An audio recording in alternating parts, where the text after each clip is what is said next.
We're discussing the shocking case of two Dalit girls who were gang raped in Badaयूं and later murdered by their rapists. Joining us now also in the discussion is Congress's Shobha Oza. Apart from that, we have Shaina NC of the BJP, Abha Singh, an activist and a lawyer, and also our correspondent Amir Haq. Let me first go across to Shobha Oza, who's just joined us. Shobha, both Abha Singh and Shaina NC believe that repeated cases like this in Uttar Pradesh that are coming to light make it a fit case for the government in UP to be dismissed. Is that what the Congress also thinks?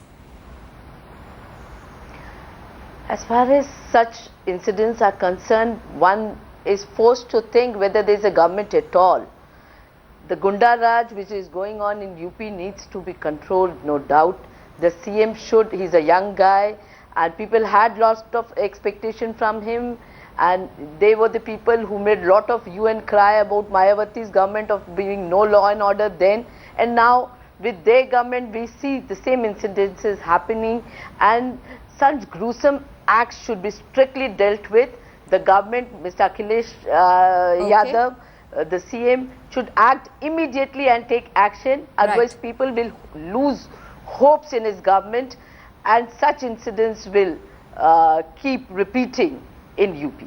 Abha Singh, I'd like your comments on the fact that it almost seems like a losing battle from the start, because these cops have not even been slapped with rape and murder but lighter charges of criminal conspiracy only.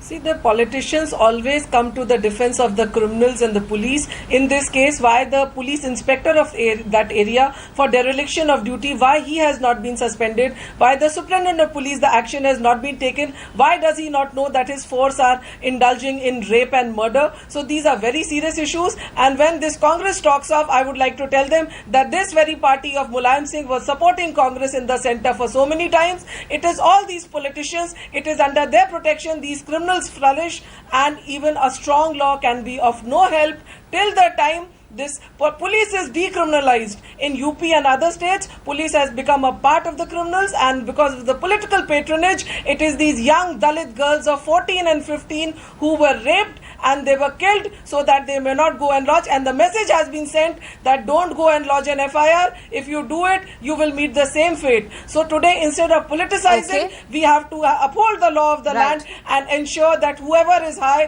whoever is responsible, he should be arrested very minute. Shaina, does the BJP government at the centre promise to come out with solutions to really bring an end to these crimes that we are seeing against women, which are on the rise not just in Uttar Pradesh but across the country? I will say on record that the BJP is not just committed to crimes against women, but any type of atrocity against a woman.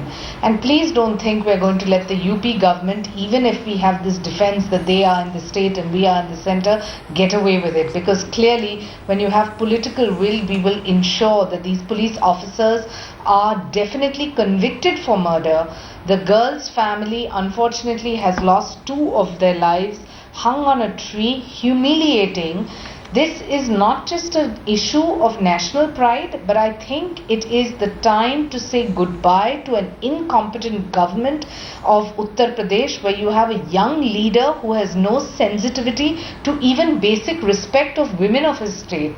So I am very, very clear that what we need to do as the centre, Modi ji will clearly do, and we will ensure that the BJP does not let the authorities in Uttar Pradesh get away scot-free.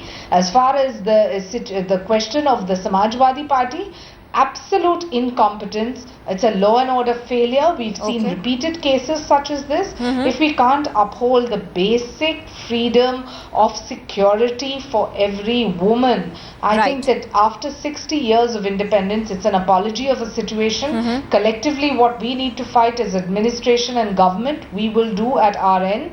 Fear of law, fast-track courts, all of these have to be implemented, but the bottom line is change of mindset. Shaina NC, Shobha Oza and Abha Singh, all of you, many thanks for joining us. Also thanks to our correspondent Amir Haq for getting us the very latest on that case.